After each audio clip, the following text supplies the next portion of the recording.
Untuk soal nomor 1, membran sel terdiri dari lipid dan protein yang berfungsi sebagai pembatas antara bagian dalam sel dan lingkungan.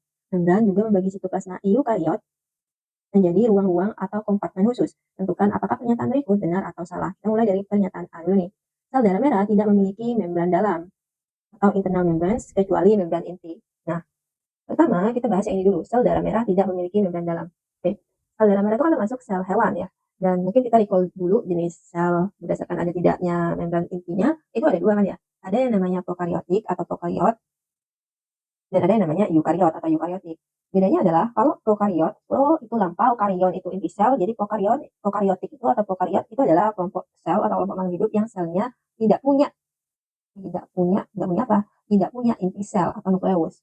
Karena dia tidak punya yang namanya inti sel atau nukleus, maka otomatis dia nggak punya yang namanya membran inti sel. Nggak punya yang namanya membran inti sel. Ya. Jadi prokariotik itu adalah sel atau makhluk hidup yang selnya tidak punya inti sel. Karena dia tidak punya inti sel, maka dia tidak punya yang namanya membran inti sel. Contohnya apa? Contohnya adalah bakteri, kelompok bakteri sama alga biru. Nah, ya itu kelompok prokariot. Kelompok kedua itu eukariot atau eukariotik. Kalau eukariotik itu sebaliknya. Eu itu artinya sejati.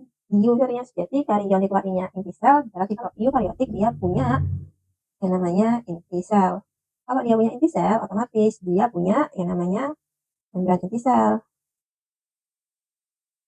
Contohnya apa?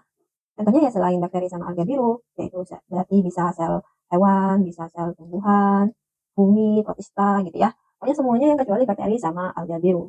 Bumi, protista, semuanya eukariotik. Kalau manusia berarti kan selnya jenisnya sel hewan gitu.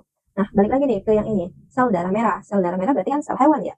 Sel hewan itu sifatnya eukariotik nih. Eukariotik itu kan punya inti sel. Kalau punya inti sel, harusnya dia punya membran inti sel. Iya, benar. Tapi khusus sel hewan, ada sel yang meskipun dia bersifat eukariotik, yang mana artinya hampir semua bagian selnya itu punya inti sel dan memiliki membran inti, tapi ada selnya yang nggak punya inti sel. Sel apa? Khusus sel hewan ya. Khusus sel hewan, yaitu sel darah merah. Sel darah merah atau eritrosit. Eritrosit, benar ya tulisannya, eritrosit itu tidak punya inti sel. Ini kalian ingat-ingat ini, karena ini juga sering muncul gak hanya di lomba-lomba, tapi biasanya di soal-soal UAS, soal-soal ulangan, itu sering muncul yang membahas terkait sel darah merah. Jadi meskipun sel hewan itu bersifat eukariotik, yang mana dia punya inti sel dan punya membran inti sel, tapi untuk sel darah merah dia itu gak punya yang namanya inti sel. Jadi kalau kita balik ke pernyataan ini, sel darah merah tidak memiliki membran dalam kecuali membran inti. Ini salah, salahnya di sini. Karena sel darah merah itu tidak punya yang namanya inti sel. Karena dia gak punya inti sel, otomatis dia gak punya yang namanya membran inti.